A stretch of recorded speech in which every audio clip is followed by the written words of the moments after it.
today, right now, we're going to start local. So with us we have Werner Valeur, he's going to share his founder journey. Werner has founded several companies, and I think you're one of the people who started from the very first idea, and you know all about sitting in that basement and then taking it all the way to exit, not only once but several times, which is quite unique back here. Besides being highly entertaining as a person, you're also a kind of person that's willing to share the challenges and the hardship, and that is part of what I'm looking very much forward to. So I'll leave the stage to you, and then see you in 15 minutes. Okay. And for you out there, do enjoy. Excellent. Thank you. Yeah. So my name is Werner Valeur. Normally, more known as Toge Kruse, but I changed my name. So I hope you all are feeling well where you are now that we can't meet in person. So I have started more than 20 companies from idea and then all the way to either an exit or a failure. So today I want to focus around how I could make 4 exits within the last 5 years. And on top of that, I also have been writing books. So I've been writing 10 books about entrepreneurship, how to build your team, and how to succeed as an entrepreneur in on a very rocky boat, you can say. And now we can't meet in person. It's hard to feel and connect with you guys. It's a new thing, so I thought, how can I bring all of the audience into my office or into my home? So I, instead of making a presentation, I took some of my own belongings, some of my very special art pieces with me today. So, and that would actually be my presentation to you guys. So I was asked the question, how do you become a resilient entrepreneur, and how do you survive? And first of all, the reason why you need to be that, you need to shoot for the moons. And when you are shooting for the moons, just like Tintin, you need to have a special mindset. And that mindset is not just something you can learn. I would say you are either born with it or you're not. And for those who are not that lucky and have been born with this gene, so to say, you just have to work a little harder. And what does it really mean to be a resilient? What is the most important thing that I've learned from my many ventures from an idea of a startup until I've exited. The last exit was Billy accounting software. I sold it to a US company and to a Danish company called Agaris. And from that acquisition that they did, I became a millionaire, both in dollars and Danish kroner. So the first thing you need to be is actually this art piece. It's telling the story much better than I do. It looks like this. That's the guy here in the corner or outside the picture. And that guy has learned something that we all should learn in order to succeed. And it's not to listen to the naysayers. So every time I've built a new product, especially Billy, people were saying, why do we need a new accounting software? Why should it be user-friendly? Bookkeepers, they are very experienced in the accounting principles and the accounting software that were in the market at that time. And I said, I don't believe that. I believe that entrepreneurs like myself and all you can do their own finances. You can do your own accounting. So I started with this crazy idea. And especially around the name, it was Billy's Billing, which was very strange in a very traditional conservative industry, such as accounting. They said, it's a silly name. We can't take it really seriously when you have such a funny name. And I said, I don't believe in your negative powers. I believe that that's actually what we need in order to disrupt, to change this industry. And so I did. And that's one of the major things that I have in my suitcase every day. All the naysayers are only fueling my great ideas, and you can do the same. So you will meet lots of people that will say your idea is silly, the market is too competitive and all that, and you just have to listen to yourself and your own belief. And that have brought me to 4 exits. So I hope you can do the same. The next one is actually her queen here in Denmark. It's reminding me of being a kid when I'm an entrepreneur. So I have a kid that is 4.5 years old. His name is Ford. He is resilient big time. Every time he falls, he rise up and say, okay, I can do it better. Let me try again. Every time he do some failures throughout the day, it's just a learning curve that is very steep. So in order to succeed as an entrepreneur, you really need to be a kid even when you're an adult. That has helped me a lot. Being curious about new things. Why are the things that as they are? Can we change them to the better? Is there a market out there? All the curiosity that comes with a kid, and all the power when you scratch your knee or you get hurt, you have the ability to stand up again. And I've seen so many adults, people that miss out on that. They are afraid of failing. I know it has been said many times within the startup arena, but I really see that it is one of the biggest things why people are not succeeding. They see failure as a failure, and it's not. It's just an experiment where you can adjust your things and learn from it. So you really need to learn from the mistakes you are doing or are part of. So that's the second thing. One of the bigger things.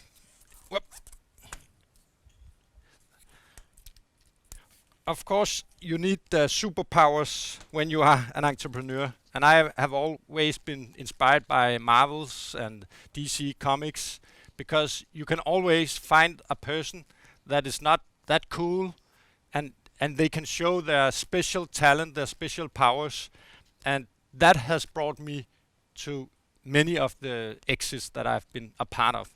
So you need to be strong, you need to trust yourself, and if you don't trust yourself, why would your team trust you, or why would your customers trust you? So it really comes down to, you need to believe in yourself, your own idea, of course your team and your product in order to succeed.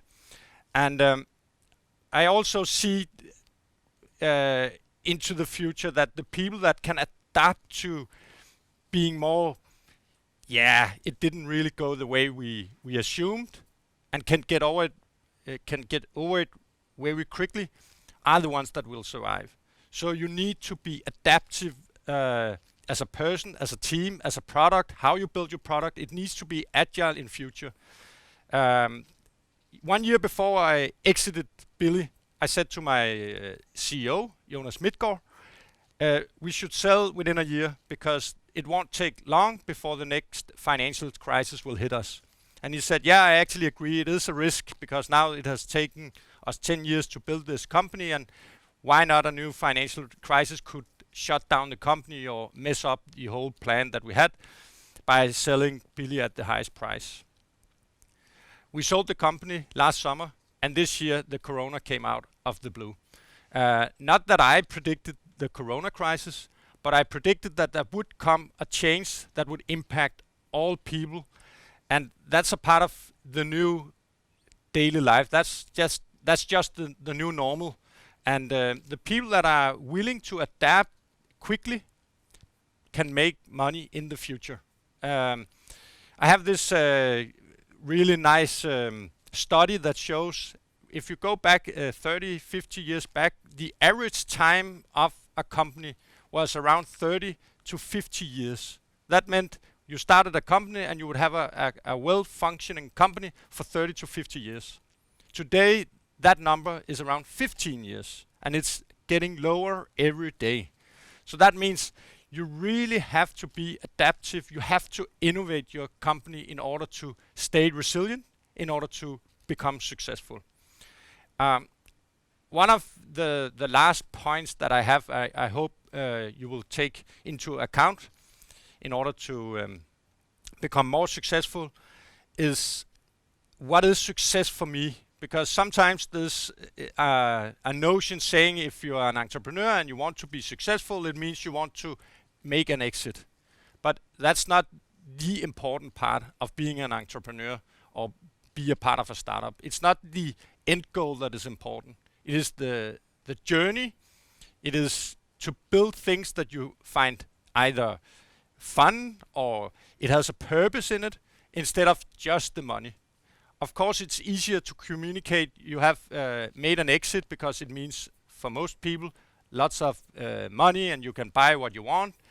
But the essence is you need to enjoy your journey all the way. It sounds maybe a little fluffy or a little too soft, but I really believe when you start a company, don't focus on the money, but focus on having fun. And I've always said that even before I made the first exit. So it's not coming out of the blue or, oh, now I have the money, so now I can just relax. No, I'm doing it. I'm living by it. And every time we start a company and every time I invest in a company, I have 14 startups in my portfolio. I always look for the fun in the startup before I invest. And of course, when you invest, you want to get some kind of a positive financial outcome.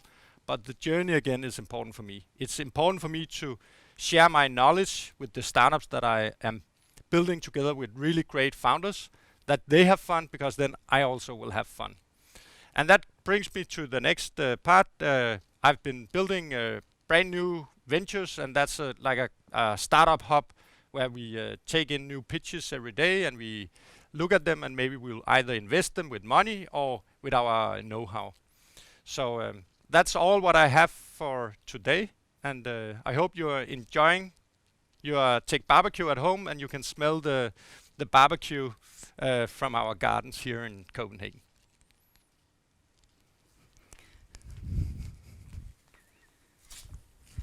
So we actually have a few questions from nice. the audience. So even though you can't physically connect with them, they are still out there. Actually, we're really proud because we have more than 2,000 people signed up. And yesterday, this stage had 1,500 people looking in.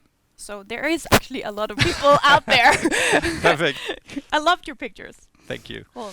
One of the questions is, how did this entrepreneurial spirit of yours start? Where do you think it all kind of starts from? I think it started back in my early days when I was a child. I wanted to, I was very curious. I wanted to build things. I didn't think of a product in that sense, but I just wanted to shape my own future. I wanted to, it could be mowing the lawn for the neighbors because that was a nice way to earn money, but it was also the concept of you can decide your own success. And of course, when I was 10 years old, it was not put in that narrative, but it comes down to I want to shape my own future. I want to dedicate my life to me and my family and my friends, and if I want that, I think I can control it a little bit better if I'm the one for at the end of the table, so to say. Now, this is more a personal question, but I can't remember. Did you become a father? Yeah. Yeah. Yeah.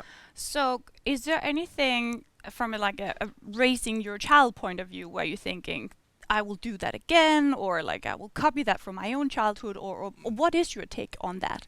That's a really personal question, and I'm happy to answer that. What I learned from my own childhood, especially the first 10 years of my school time, I was not really capable of seeing the potential that I had at that time. So that made me like the third baddest person in the school class in terms of marks or I think few people are in primary school. I got like kicked out and exactly. but I didn't have the self-belief in myself, and because I didn't have that, I'm really focused around that with my child, saying, okay, you can become whatever you want.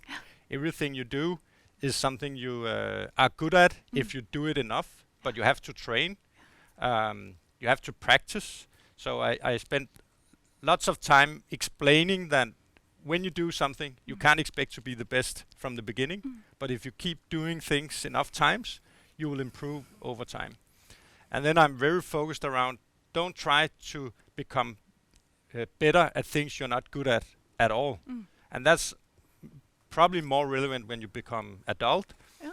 So instead of trying to be something you're not, you should really focus at what you really are good at. So if you are capable of finding your talent, like for me, my talent is to execute. I am good at looking into the future, saying this is a good idea, and then execute on that. Put together a team and start a company. So I'm not good at running company, for instance. So I've always knew CEOs in my startups. When I have a proof of concept, then I find a CEO, because I'm not like the operational best person. And I think people should really value that time and stay with the things that they are good at. And often it's the things that you also find entertaining or positive for your... Exactly.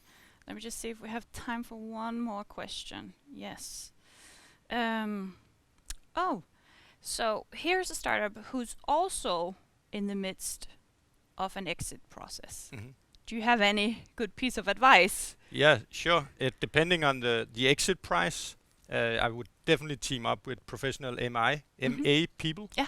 I would be very clear around what is the minimum price, the reason for selling now and not in a year or two. Yeah. And here you're thinking about the whole COVID-19 situation, or actually more on a personal level. Why are we in an exit position right now? Okay. So yes. Because maybe it's a better timing waiting 2 years. Maybe it is the right time. For myself, when I sold Billy, it was the best time, not just because of the year after and the COVID-19, but because I could invest all those money into new startups. And that was what was interesting for me. It was not running a company. So I said, okay, I think it's boring. It's a boring journey that Billy is going on from now. But someone, the company that bought it, found it really interesting. Yeah. So it was a good point where I could stop being the owner of the company.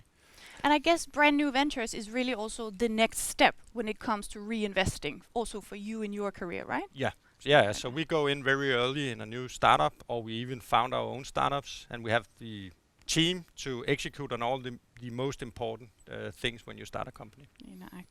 They're waving at us out in the background, so I guess we better stop now. Thank you so much, Werner. Yep. Do you need a hand? No, that's fine. Thank you. Good. So what I was happy is to learn about Werner's superpower experience and pieces of advice for us all.